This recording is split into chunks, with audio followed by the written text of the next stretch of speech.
Hello दोस्तों, Balaji exam study में फिर से एक बार स्वागत है। आज की वीडियो में हमने 10th तथा इंटरमीडिएट लेवल से 2-3 सिलेक्टेड क्वेश्चन लिए गए हैं जो कि हर कंपटीशन एग्जाम में पूछे जाते हैं, जैसे एसएससी, पुलिस, रेलवे, लेखपाल, सीटेट, यूपीटेट, जहाँ भी साइंस तथा जनरल साइंस आती है। तो बने रहिए शुरू से लेकर लास्ट तक और पूरी वीडियो वॉच कीजिएगा। और हाँ, अभी भी आपने हमारे चैनल को लाइक और सब्सक्राइब नहीं किया है तो लाइक और सब्सक्राइब और शेयर करना बिल्कुल मत भूलिएगा। जैसे कि प्रकाश का परावर्तन एवं अपवर्तन। तो मैं साधारण सी बात बताऊं, प्रकाश का परावर्तन किसे कहते हैं। चैप्टर हमारा है लाइट, जिसे बोलते हैं प्रकाश। प्रकाश का परावर्तन से आप क्या समझते हैं।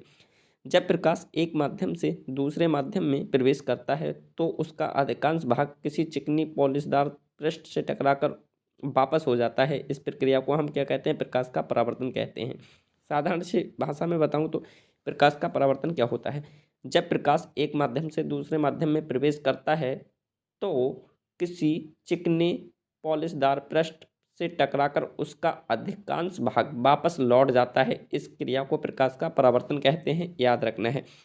और मैं बताऊं फ्रेंड, प्रकाश के परावर्तन के 2 नियम हैं। नंबर 1, 2 नियम हैं। कौन कौन से 2 नियम हैं।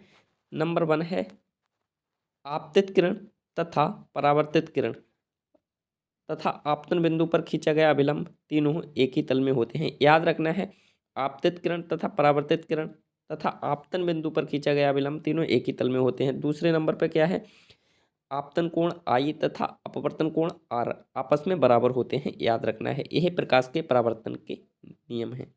नेक्स्ट क्वेश्चन दिया गया है हमारे लिए प्रकाश। मेन चैप्टर का टॉपिक है प्रकाश। प्रकाश क्या है, तो मैं बताऊं प्रकाश क्या है।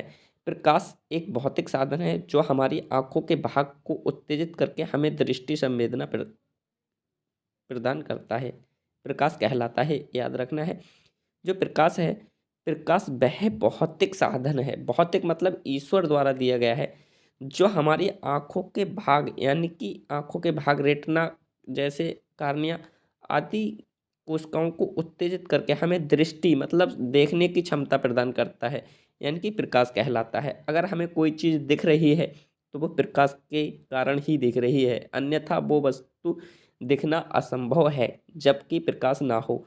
अगर आपने कभी कभी देखा होगा, अंधेरे में जब लाइट चली जाती है तो हमें कुछ चीज़ नहीं दिखती है, जैसे ही लाइट आ जाता है यानी कि प्रकाश से ही हमें वस्तु दिखाई देती है। याद रखना है। नेक्स्ट टॉपिक है हमारे लिए प्रकाश का अपवर्तन। तो मैं बताऊं फ्रेंड, प्रकाश का अपवर्तन क्या होता है। जब प्रकाश एक माध्यम से यानी कि दूसरे माध्यम में प्रवेश करता है तो अपने मार्ग से कुछ विचलित हो जाता है। इस प्रक्रिया को प्रकाश का अपवर्तन कहते हैं।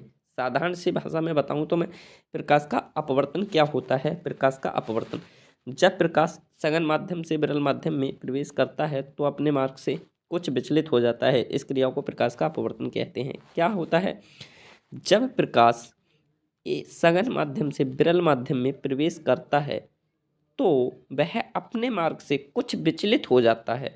इस क्रिया को प्रकाश का अपवर्तन कहते हैं। प्रकाश के अपवर्तन के भी 2 नियम हैं जो कि प्रकाश के परावर्तन के नियम थे। नेक्स्ट चैप्टर लाइट है। याद रखना है, प्रकाश के अपवर्तन के नियम।